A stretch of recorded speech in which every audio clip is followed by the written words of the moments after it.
Mills దాన్ని ఎందుకు ప్రస్తావిస్తున్నా అంటే గత 42 రోజులుగా కార్మికులు అక్కడ సమ్మె చేస్తా ఉన్నారు. ఎన్నికలు జరపాలి, కార్మిక సంఘం ఎన్నికలు జరపాలని వారి సమ్మెకు బీఆర్ఎస్ పార్టీ పక్షాన సంపూర్ణమైన మద్దతు తెలియజేస్తా ఉన్నాం. తప్పకుండా నేను కూడా లేబర్ కమిషనర్తో మాట్లాడతాం. అవసరమైతే లీగల్ గా పోరాడైనా సరే ఆ సిర్పూర్ కాగజ్ నగర్ కు ఎన్నికలు జరగడానికి బీఆర్ఎస్ పార్టీ పక్షాన పూర్తి స్థాయి సహకారం అందిస్తామని ఆ కార్మికులందరికీ కూడా నేను తెలియజేస్తా ఉన్నా. ఇకపోతే మిత్రులారా, now will go to Singareni. ఇవాళ ఈ మీటింగ్ ఎంతమంది కార్మికులున్నారు ఒక్కసారి చేయొద్దండి. కార్మిక సోదరులు ఓకే, 90% కార్మికులే ఉన్నారు. Thank you.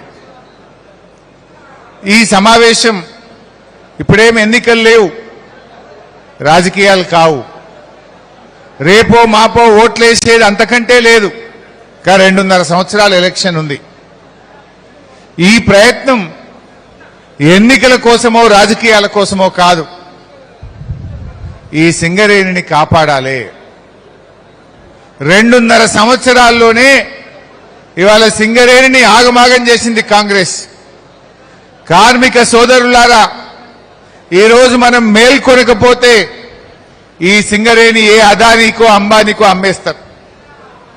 ఇప్పటికే సింగరేణిని, అది సిరుల గని అయిన సింగరేణి ఇలా కుంభకోణాలకు కనిగా మార్చింది కాంగ్రెస్. నిజాలు ఏంటి, జరుగుతున్నదేందో మీ అందరికీ చెప్పాలని, ఈ ప్రభుత్వం మీద ఒత్తిడి పెంచాలని, ఈ సింగరేణిని కాపాడాలనేటువంటిదే మా తాపత్రయం. ఇదేదో బీఆర్ఎస్ పార్టీకి సంబంధించో రాజకీయాలో ఎన్నికలో ఓట్లు కాదు. ఇంకా 2.5 సంవత్సరాల ఎలక్షన్ ఉంది. మీ అందరితో నేను కోరేది ఒక్కటే, దయచేసి మీరు ఇక్కడ విన్న విషయాలు బాగా వినండి, అర్థం చేసుకోండి. బొగ్గుబాయి మీద చర్చ పెట్టండి, మీ బస్తీల్లో చర్చ పెట్టండి, కాంగ్రెస్ దురాగతాల మీద ఎండగట్టండి. అందరం కలిసి ఈ కాంగ్రెస్ మీద, ఈ యాజమాన్యం మీద పోరాడి సింగరేణిని మనం కాపాడుకోవాల్సిన బాధ్యత ఉంది.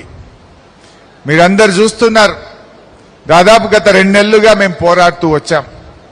సింగరేణి స్కాములను ఒక్కటొక్కటిగా బయటపెడుతూ వచ్చాం. బీఆర్ఎస్ దెబ్బకు దిమ్మ తిరిగి కొన్ని ఆగిపోయినాయి, కొన్నేమో చేయి జాటినాయి. కానీ మరి ఇది ఆపాలి, లేదంటే ఈ సింగరేణి మనకు ఉండే పరిస్థితి లేదు.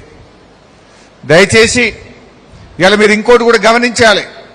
2 నెలలుగా మేము మాట్లాడుతుంటే, నిజాలు బయట పెడుతుంటే ముఖ్యమంత్రి గాని ఉప ముఖ్యమంత్రి గాని నోరు విప్పుతలేరు.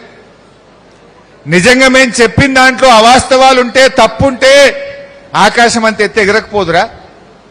తేలుగుట్టిన దొంగల లెక్క ఎందుకు నోర్లు మూసుకున్నారో కార్మికులు ఇలా అర్థం చేసుకోవాలి. కార్మిక మంత్రి మాట్లాడాడు, ఉప ముఖ్యమంత్రి మాట్లాడాడు, ముఖ్యమంత్రి అసలు పెదవే ఇప్పుడు.